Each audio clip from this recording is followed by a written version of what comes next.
What's going on, everybody? Kennybomb is in the building, and a lot of us hope to see the Ghostface reveal trailer on Halloween week, and it looks like we did, because we just got an announcement from the official Mortal Kombat X page, and it was not about a new gameplay trailer. We are jumping right into the Kombat cast. So what does this mean? We gotta talk about it. And because this is a short video, for the last time, we will be taking Mortal Kombat 1 hot takes, and then we gotta move on to something else. So don't forget to drop a like on this video and smash that subscribe button, especially if you don't want to miss any updates on Mortal Kombat 1. Now let's get into it.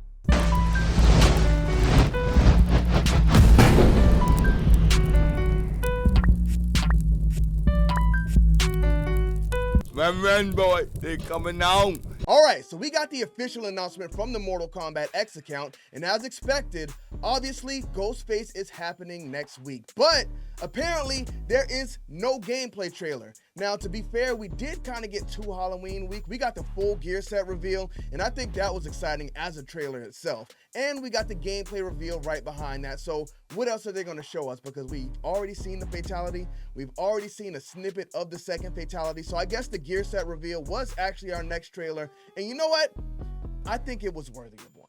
But we will get more Ghostface before the release, because Mortal Kombat confirms out of the shadows and into the spotlights, Ghostface will be making their MK1 debut on the Kombat cast Wednesday, 11/13 at 10 o'clock a.m. Pacific time. Now, I know I dig too deep into things sometimes, but when I saw it said their instead of his, I thought, wait a minute, are they teasing the fact that Ghostface could be a girl? But no, it's there because there's literally more than one of them. Which does not mean Ghostface is still a man, because it still could be a woman. Maybe it's both. Maybe we have like a different gear piece where we can have one cloak with boobs and one cloak with no boobs. Who knows? But there you have it. I see some people saying that the Ghostface trailer might happen on Monday or Tuesday, but I don't think it's going to happen at all. I think all we will get is this Kombat cast on Wednesday, which should turn out to be interesting in itself, because normally we get some type of new skin reveal during the Kombat cast, or we get like some new information on what's going on with invasions. I don't know if they're going to be expounding upon what we have right now, because apparently we are going back to square one, and it will be Season of the Spectre. I'll kind of be surprised if they don't, especially if they want this thing to keep going, but I guess we will find out for sure on Tuesday, and at that time I will come back and we'll talk about everything. So make sure you guys, as I said, smash that subscribe button. Now let's take a look at some of your Mortal Kombat 1 hot takes for the last time.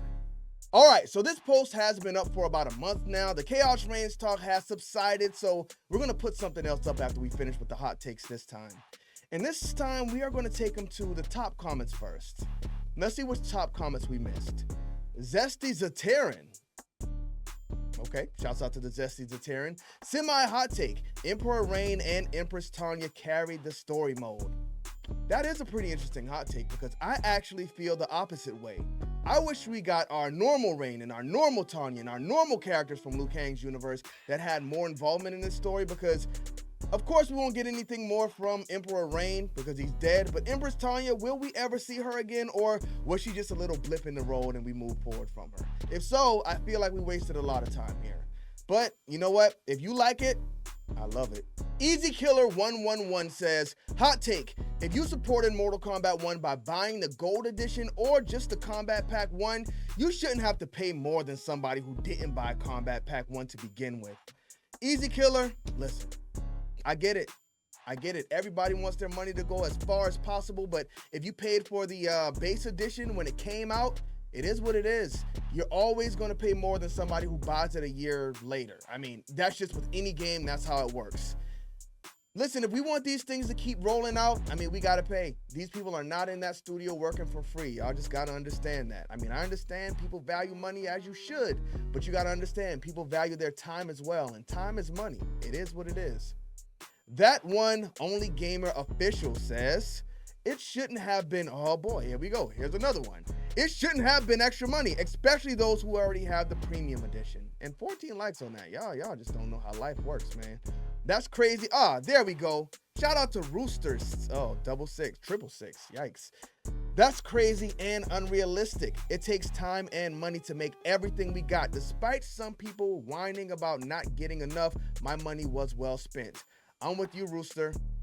I'm not going to cancel Christmas on these guys because this is a popular opinion. A lot of people say it, but when more time is spent making more, you got to pay for it. It is what it is. All right. Tamerica 8237 says, I'm mad about Smoke's absence. Oh, me too. Me too. I really wanted to see him die in this thing, y'all. I really wanted to see Smoke get killed and them kind of lead us into him. Maybe, you know what? He got kidnapped with Bihan or something, or he went to try to save him and he got caught in the crossfire. They killed him, took his hand off, put it on Bihan's waist. Now we see Smoke half dead, and Scorpion tells... They don't got no more friends? Who else is in the Shirai Ryu? Scorpion tells somebody, hey, get him back home to the Lin Kuei and we'll get him fixed up. You know what? Then boom, you got Cyber Smoke from there. But I mean, they just pretty much didn't mention him. Showed him at the wedding and he was gone. I wish we saw him die. But let's go ahead and finish the hot take. There's no reason you should have a whole DLC revolving Havoc and the Lin Kuei, but not even give the third member of the brothers dialogue. I mean, he did have a dialogue line, right? He said something at the wedding, I think after he got whooped by Cyrax. Or even an appearance in the final fight. Smoke feels wasted in this game. Hey, man. I don't know what you want me to tell you.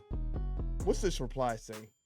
The voice actor seems like he was pretty busy with some other stuff. I don't think that's the case. Honestly, they shouldn't be using big names for voice acting in live service.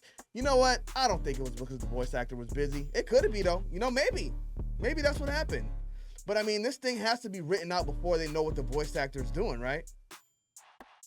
That's an interesting point there, Isaiah. That's an interesting point. Maybe that's what happened. IDK MZ1FY says, hot take. Oh, boy. Yikes. Oh, I think I just saw what this thing says. Let's see. Devora has the potential to be a major threat. Okay. Oh, you did continue with it. And a sub-boss or a main boss. It just got worse and worse. I thought it was going to say main boss to begin with, but you got there.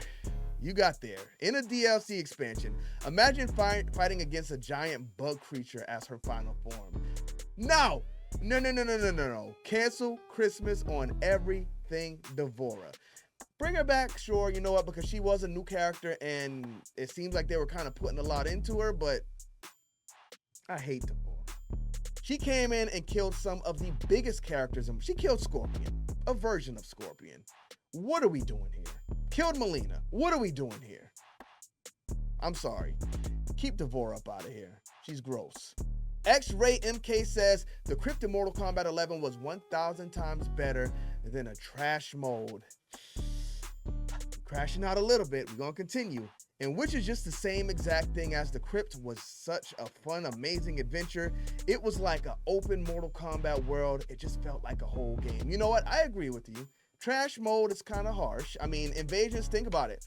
When I finished the crypt in Mortal Kombat 11, which I had an amazing time with, my favorite Mortal Kombat game of all time, because we had Towers of Time and the crypt both together, and it kept me in there for a long time. But once I cleared all of the chests, it was done. I didn't go back and play Mortal Kombat 11 anymore. Granted, I felt fulfilled and got everything I needed out of that game, but I mean, once the crypt was done, it was over. With Mortal Kombat 1 and Invasions, is Invasions as fun as the crypt? Absolutely not. But we get updates every few months that keep us to come back and give us something else to do, unlocking new things. Now, the crypt could have been remade in this way, where they just refreshed it every few months and gave us new items in these boxes. Even if it was just concept art and stuff like that, I don't care. I love it. So, I mean, there was a way you could have worked the crypt in here, but maybe the concept of Invasions just seemed easier, and it's what we got. So, hey, it is what it is. Maybe Mortal Kombat 13, we'll see. Feather Guardian 6023 says, hot take, but Shinnok is, oh boy, what is going on in here? What? Oh, no. This is bad. This is a bad take. This is not a hot take. This is a bad take. Shinnok is my favorite Mortal Kombat villain.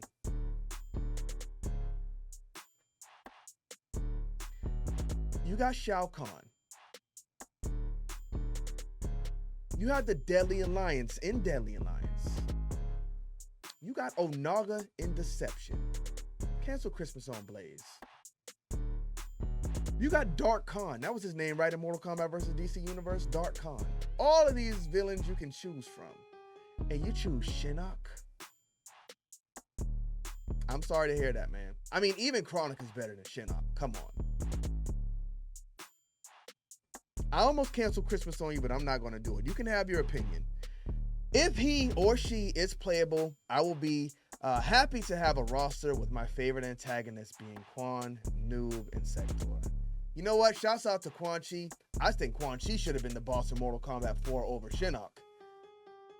And I couldn't believe in Mortal Kombat 9 they had the balls to put Shinnok at the end of the story to tease us for Mortal Kombat X. That made me not look. Maybe that's why I don't like Mortal Kombat X. It might be the whole Shinnok of it all. I don't know. Ugh, disgusting character, man. All around disgusting character.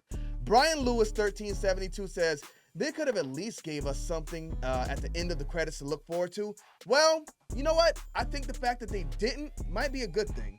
Because let's say they gave us something to look forward to if they planned on doing like a story expansion and the story expansion never happened. Now we got to go into Mortal Kombat 13 with whatever that teaser was as the full game thing instead of just a story expansion. But if they are planning on doing another story expansion, now they could do whatever they want. You know, they can pull anything from out of anywhere and throw it at us whenever they're ready to debut it. And if it never happens, they're not really missing out on everything, and they can continue on with whoever the boss was going to be in Mortal Kombat 13. So I think not giving us something at the end, depending on what the plan was probably the best move. Only thing I'd guess at this point is that Noob is going to be the problem. No. Love Noob Saibot, love Bihan, but Noob Saibot being like the main villain, I don't know if we want that. And I was thinking lately, do we really want Onaga back, or should they do another new villain? Onaga would be great, and you know what? I would not complain at all. I think that would be magnificent, but I think a new villain could be cool as well. Even though people didn't like Chronica, I think she was fine. Come on, y'all, she was fine. So I wouldn't be mad at a new villain either. Let's finish up with one more because I think my 15-minute break is almost over. Nada Quasim99 says, the story mode was enjoyable and I liked it. The ending was missing something though. You know what? Fair assessment. A lot of people were saying the same thing. You got 25 likes here. So they were missing something with the end. For one, we never really got a full resolution to the Havoc problem. He just laid there where he could have grown his body parts back. We've spoken about it a million times, but you know what? That's it. That is it for the hot takes. It's time for us to put up something new. I think now I'm going to put up a post here. You know what? In fact, let's do it right now. So here is where we're going with our new set of hot takes. We're going to go through and do every character. So what would you rate the reimagining of Liu Kang in the new era? Give me the pros, give me the cons, and give me your final rating. We'll take a look at them in the next short update. But thank y'all for tuning into this video. Don't forget to drop a like on it and smash that subscribe button if you haven't already. Bomb Squad, let's get to that.